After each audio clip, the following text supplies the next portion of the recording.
body image, the relevance of Chanukah, the power of women. These are just some of what we chatted when Rivka Graham from PAL invited me to come live with her on Instagram. Welcome back. I'm Gila Ross, host of the Power Up podcast, where we share tools to transform your lives easily. There's so much to chat about, and I'm really glad that we're finally able to schedule this. Yes. Your platform's amazing. The work that you do is fantastic. Your podcasts, you're doing so much. Thank you so much. So much inspiration. So thank you. And your organization is incredible. I think it's so important nowadays, so that everyone's busy, right? So we want to maximize our time, and the idea of like finding one person that you can learn one-on-one with is just incredible. It's like such a great opportunity. I think you guys are amazing. Thank you. It's really interesting because around Chanukah, the idea that we've often heard that when you're spreading a flame from the shamas, from the helper candle to the other candles, just when you spread the flame from one to the other, each flame then grows back to its original size, and none of the light goes by when you're spreading it. So we always feel like at PAL that really resonates with the message that we're giving across of like sharing Torah learning and growth together is a way that two people can both benefit and no one lacks from it. We just grow from each other. So yeah, this time of year, it means a lot to us. I also think that I'm not sure if it was in the Mishkan or the Beis Hamikdash, that the menorah was referred to as the symbol of Torah learning. Right. So it's just an interesting thought that Chanukah and Torah learning is very intertwined. So we've chatted, and I'd love to hear some of your thoughts. Maybe you can discuss with us. Before you go there, I want to add in another thing that I think a lot of people might not know, which is also interesting with the connection between Chanukah and Torah learning. So it happens to be that as a family, we like to very much research customs before we take them on or whatever. So I remember years ago when my kids were really little, we looked into the whole like Hanukkah present thing, and is there a source and is it a custom and what's going on? And we found out a fascinating idea is that the custom actually is to give Hanukkah gelt, to give money. And why? The reason is because the Greeks tried to snuff out Torah and mitzvahs. We want to encourage Torah learning, and therefore we give kids Chanukah gelt as an incentive to learn Torah. So there you go. That's so interesting. That's so interesting. It's not just about the chocolate coins. It's actually, there's a basis to give out money. That's really interesting. Yeah, and it's connected to the Torah learning. So there you go. Phone and learn. Beautiful. And Chanukah gelt. Now we know what we should give to Chanukah presents to all our partners next year. Like a customized bag of Torah Chanukah gelt. Or you can make it simple and just give out the gelt, right?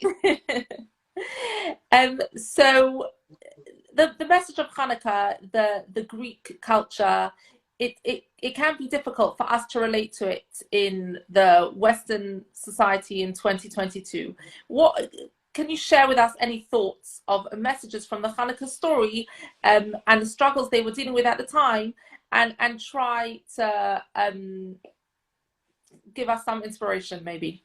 So that is such a good story and a question, and I love it. I love that question because I think it's Chanukah is one of the most popular festivals, right? Like there's a big deal. Like even when I remember when we lived in Western Canada, I'm sure in England too. Like the big supermarkets sell Chanukah stuff, right? They'll sell Chanukah decorations and stuff like that. And yet I think for a lot of us, like we hear the story, we know about Chanukah, and the reason why it gets a good rep, I think, is because of something else that happens in December, right? But we hear the story, and it's like this like ancient story that a lot of us can't necessarily relate to, of like a small army versus a bigger army. Like, how many of us are in the army, right? How many of us are fighting wars? How many of us are doing it? But the truth is, there are so many incredible ideas that we can sort of take to ourselves. And I think one of them that really um, is very powerful for us is I have teenage girls, right? And one of the things that is important for me is that they grow up with like a healthy body image, right? And as much as we want, and it's a big topic, right? It's a big Also topic, for body adults. image. Exactly, right? And the way we that's a whole nother thing. But basically, the way we get our kids to have a healthy body image is by ourselves having a healthy body image, right? So, because I wrote about this a couple of days ago, but like so often we think like I'm so careful, right? I'm careful not to talk about things in front of my kids. I'm careful, like if I struggle, obviously if you struggle with something, right, you struggle with it, and every parent, no matter where you are, has areas of struggle. And the most important thing really is to show is for you to do the work and to show your kids to do the work, right? I'm just laughing because someone wrote that in America the grocery stores sell nuts and crackers for Hanukkah, and it's true. That is hilarious, but they still sell something for Hanukkah, right? But anyway, where are we up to? So I was talking It's about, yeah. like in the kosher aisle of the grocery stores. They'll sell the glass jars of gefilte fish. I don't think there's many Jewish people left who still eat those glass jars of gefilte fish. They're just for like the mainstream groceries to sell. I know it's like I remember once we hosted someone and they bought us like I think 6 or 7 jars of gefilte fish, and it was like, thank you, thank you. Um, like who is even going? Yeah, which food bank can we donate this to, right? But obviously, whatever. I doubt the person is. I don't know. It's interesting. I wonder if there are people that actually like that gefilte fish. If you are, and you're watching or you're listening to the replay, Speak up. please let us know because we want to meet you, the people that actually like it.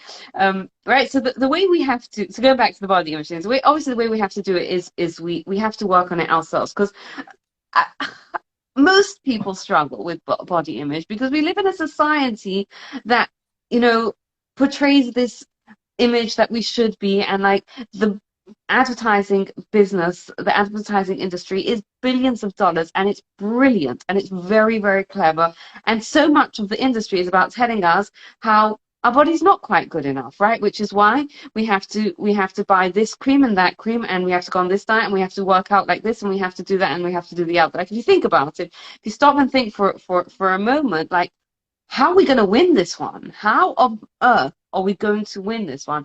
What's interesting is the Greek society was very much into the externality, right? It was very much like we think it's just a nowadays thing. It's not. It's old. It's an old issue, right? But what's fascinating is, and I think also it's not so simple though to say is it's not simple to say that, oh, forget about it, don't worry about how everything looks, because the reality is, as people, we do care. We do, we all want beauty in our life, right? We want to live in a beautiful home. Like if you think about it, almost every home you go into, whether they have pictures or they have artwork or they have like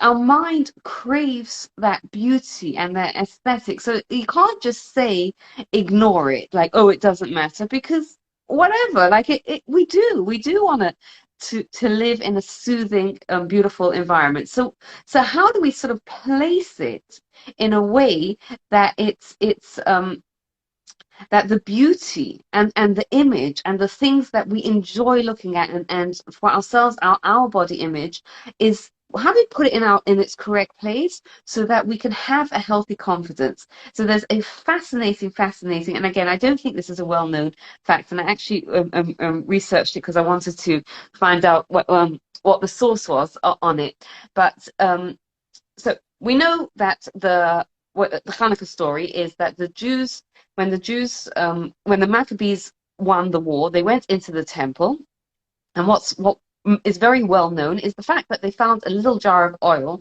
that lasted for 8 days. What's not so well known is the fact is that with the Talmud, the Gemara talks about that the menorah was ruined, right? When they came into the temple, the menorah was in ruins, right? And the Gemara talks about that. There's a discussion about that they made a makeshift one, but the discussion is whether they made it from iron or wood. It's accepted, right, that they made a makeshift one. So the question is asked, like, come on, God, you're making a miracle with a little jar of oil to last 8 days. Why not make a miracle with a menorah? Like, God could do anything, right? He could make them fix it in 3 hours. Like, why was there no miracle in the menorah? Why was just the miracle in the oil? So the answer I heard, which I think is something that we can sort of take to ourselves and remind ourselves every single day, and that will make a difference to our lives and to our kids' lives as well, if you have kids. And the answer is that God made a miracle with the oil because God wanted to teach us something about the oil, and that was that the oil was used to light the menorah, to bring the light into, and that had to be pure. It couldn't be tampered with, right? The essence of something that you're using for something holy has to be pure. It can't be tampered with. And therefore God said, you find one jar, I'm going to make it last 8 days so you don't have to use something that's tampered. But God specifically didn't make a miracle with a menorah because it's not necessary, right? And the fascinating thing about it is there's a mitzvah, there's a custom to make mitzvahs beautiful. We enjoy getting a beautiful menorah, and it's a good thing to do, right? It's not just that we enjoy it, it's a custom to do that, to make the mitzvah beautiful. But God said, I'm not going to make a miracle with the menorah because it's secondary, right? Beauty has a value, right? The value, though, is secondary to what the essence is, right? The essence of something, that is pure, right? And that has to remain pure. The beauty, you have it, you don't have it. If you can have it, great. If you don't have it, whatever, it comes, it goes, but it's secondary. And I think when we apply it to ourselves, it's the same thing, right? Each of us, we're all a body and a soul, right? And the soul is the essence of us. And what's fascinating about the soul is that, I don't know if it's just me or other people too, that you have a day where you kind of feel like, I've messed up this and I've messed up the other and I've messed up the thing, right? You go to bed kind of feeling, how do you feel after a day like that? You just want the day to end as soon as Yes, you just possible. want the day to end, right? You go to bed and then you wake up the next morning, right? And what do you do in the next morning? You open up there's a prayer that you can say, a kind of shama, where you say, God, thank you for the soul that you've given back to me. And you say, Neshama Shanasata, be the soul that you have given me to Hurahi, it is pure, right? It doesn't matter what you did the day before. The essence, your essence is pure. Yeah, you might have to fix things. You might have to apologize to people. You might have to make repairs. You probably will have to do all of that. But the essence of what you are remains pure.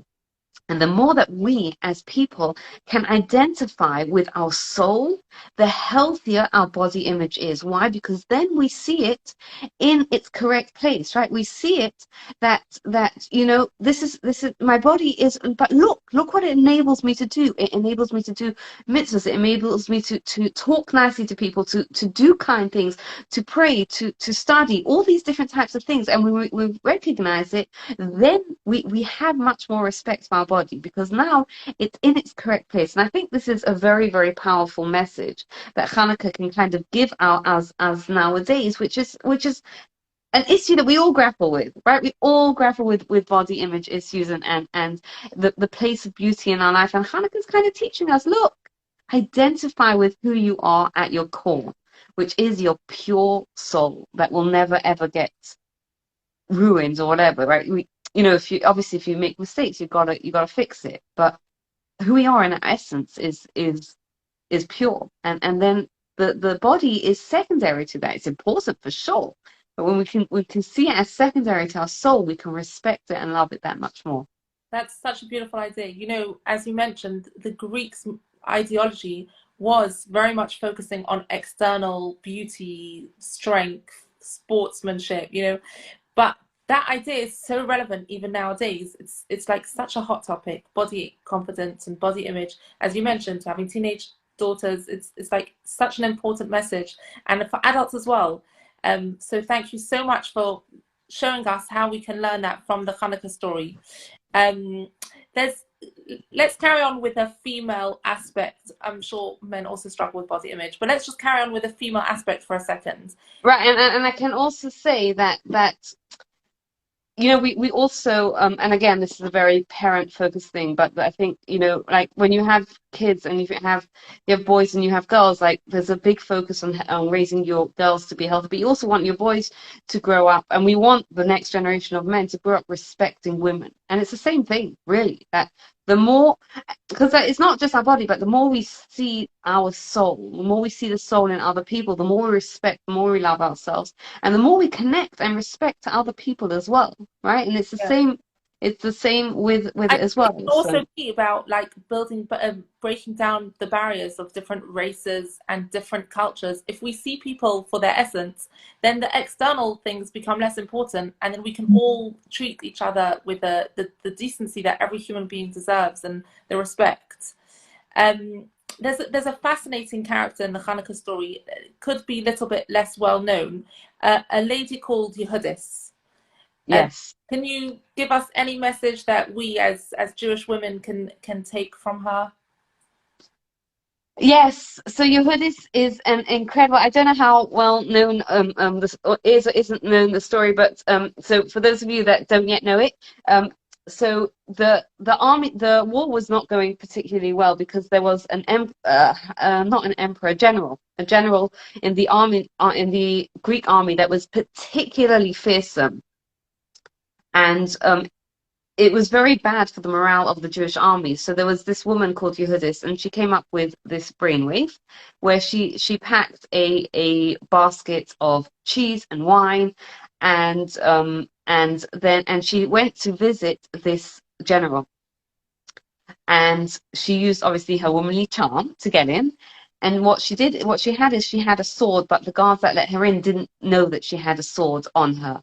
And she wined and dined the general, and then when he fell asleep, after he'd obviously had a lot of wine, she killed him and she took his head. It's a bit of a gruesome part of the story, and paraded it outside the army, right outside the general's house, in front of the camp. And what it did was that it ruined the morale of the Greek army, because they suddenly realized that their head, they were relying on so much, had been killed. And it really improved the morale of the Maccabees, because they suddenly saw that wow, there's hope.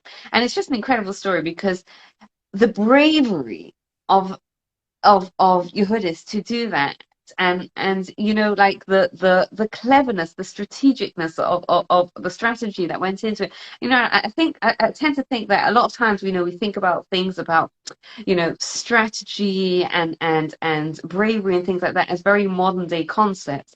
But if you look at someone like Yehudis, and like, she knew something had to be done, right? And she went and she did it. And I think there's a bit of that in everyone. And I don't know if all our everyone who's, what, I'm going to say it as it is, right? I think as women we have that a little bit more, that that deep knowledge at sometimes that something needs to be done. And we can gather that bravery to go and say, you know what, I am going to do it, right? I am going to do it. Like, we see it a lot of times in the way that children, that mums parent children, right? There was someone, a mum that I know, a friend of mine, a good friend of mine, whose kid was in a Jewish school, and she was in a Jewish school, but she wasn't doing so well in that school. And her kid was like, should I not move to a different school? And moving to a different school is very, very hard, not just for the kids. We're talking about primary school here, but it's also very hard for parents too. Why? Because when your kids are in a school, you're often, especially when it's a Jewish school and a community school, you're often part of a social group, right? And when you take your kid out of that school and move them to another school, then you're making a bit of a statement, right? And you're putting yourself apart. And let's not kid ourselves. It's a very, very hard thing to do. And this kid turned around to her parents, and she said she wanted to go to a school that was more religious. And she was, I think, 10 or 9 or 10 at that time. And her parents had that bravery to say, you know what, we'll support you in this. And they did that. And I think that's like an incredible thing. And it's that same sort of thing, that knowledge that something needs to be done, and that bravery to go and do it, even though it's going to come, it's risky, right? If you, in this particular family's case, like, I'm sure they got a lot of comments from their friends that, like, oh my gosh, how come you do it? And they're like, are you from me out? And all those sorts of comments. But they did it because they knew it was the right thing to do. And I think it's something that we can all sort of like look at our own lives and kind of say, you know what, like, what thing do I need a little bit more bravery to go on and do? So that's another, I think, a very That, powerful. I think that we all have our own, we know in ourselves that there's certain things that maybe we're putting off doing, or we think we're not strong enough to do, but actually we know that that's the right decision. And your friend's example is amazing. To make a difficult decision, which is the right thing to do, and even though it's not the easy thing to do, is really, really amazing. If we've Yeah. got a couple more minutes, can I just ask you, as you said, Hanukkah is like the forefront of, people think of Jewish people, they think of a menorah, Hanukkah. We also have every week that we light the Shabbos candles. Is there any like parallels or any similarities that we can draw from lighting Shabbos candles and lighting the menorah on Hanukkah? Very interesting. That's a really great question. I love it. Okay, so it's interesting because I'll share with you one difference, which I think kind of again gives us a lesson that's very, very applicable. So if you think about it, our Shabbos candles are lit inside the house, right? Whereas the menorah is preferably lit in front of a public window or somewhere where people can see it, right? And the idea there is that we want to publicize the miracle. We want to publicize the story of our survival. What's interesting is that the Shabbos candles, one of the reasons why we like them is because they bring peace into the home, right? And if the reason behind that is basically that if you think about it, like, you're not allowed to switch a light on and off on Shabbos, right? And if you're walking around in the dark, you're more likely to trip over someone's shoes that they left lying around, or bump into something that someone left lying around, and that's not great for peace and harmony at home, right? So one of the reasons of Shabbat candles is to increase harmony in the home, and I think something that often comes up in whether it's our own Jewish journeys, whether it's our own self-growth journeys, is that what do I do when my growth is making an impact on the harmony, right? If I'll give you a couple of stories, right? Oftentimes you have a couple where one partner,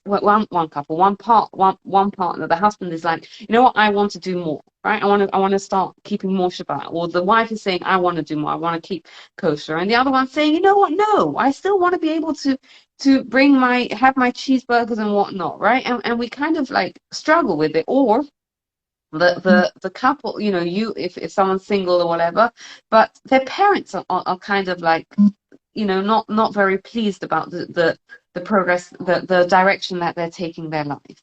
And we come up with a thing of like, I don't know what the right thing is to do. It's causing friction.